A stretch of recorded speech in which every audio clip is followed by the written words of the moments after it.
Patience. What a funny word.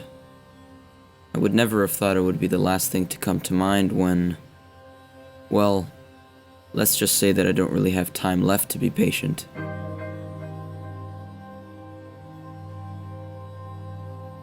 Throughout my entire life, I've never really been a patient guy. Growing up, patience was this dull, passive thing. Remember the story of the tortoise and the hare? Well, to be honest, it was just ridiculous. Silly. Yeah, patience wins the race and patient guys finish first. What a joke. Patience and passiveness isn't what makes someone a winner. I mean, I wasn't trying to say that the hare should have won. I was just saying that the tortoise didn't win because he was patient, and the hare didn't lose because he wasn't. The tortoise got lucky, and that kind of luck just doesn't happen in real life. I was wrong. Back in grade school, I wasn't a strong learner. I guess I was just slow, like the tortoise. I tried really hard to learn, but it just never worked out. I remember this one time when I pulled an all-nighter, and I memorized all the notes and redid every textbook question.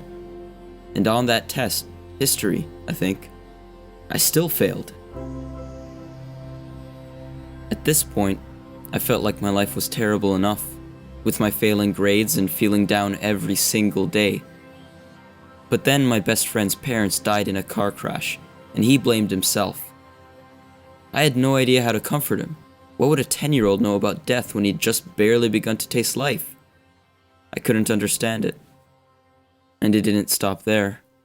My best friend had to deal with suffering on a whole other level than failing a course, and my world just seemed to get more terrible.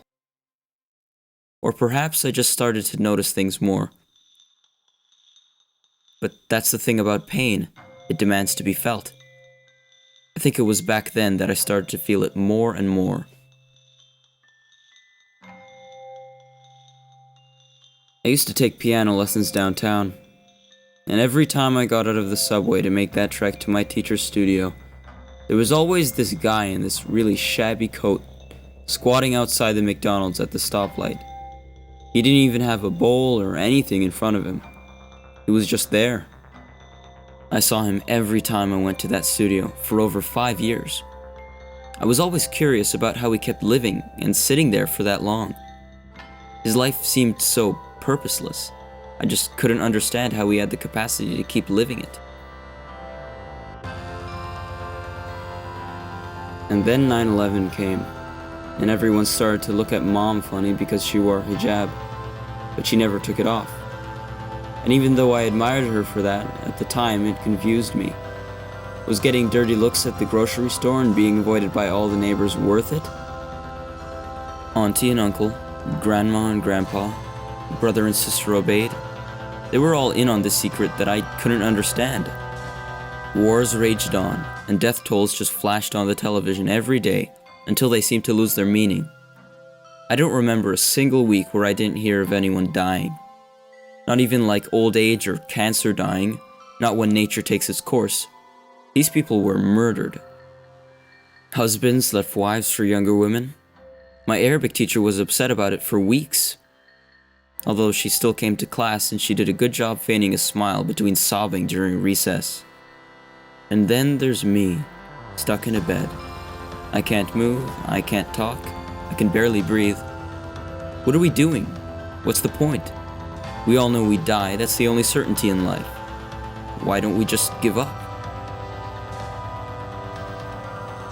The reason my parents didn't hate me as much as I hated myself when I failed, the reason people kept on surviving, hoping, despite all the suffering, the reason my mother and aunt and grandma kept wearing the hijab, the reason soldiers went off to war to protect their values, and the reason I'm living, stuck in a bed and barely alive, but still alive. The reason is patience. Patience. What a funny word. It's not about the lack of action, but patience is about waiting for the right time to act, for the right principles, for the right purpose. We're all tested in life, trials, hardships. That's just part of the deal. But there's a greater purpose to life than to just get over them. Patience isn't about being passive or indecisive. It's about having the courage to wait, to act when the time arrives. And just like how life is about moving on, and patience is about moving on, it's time for me to move on.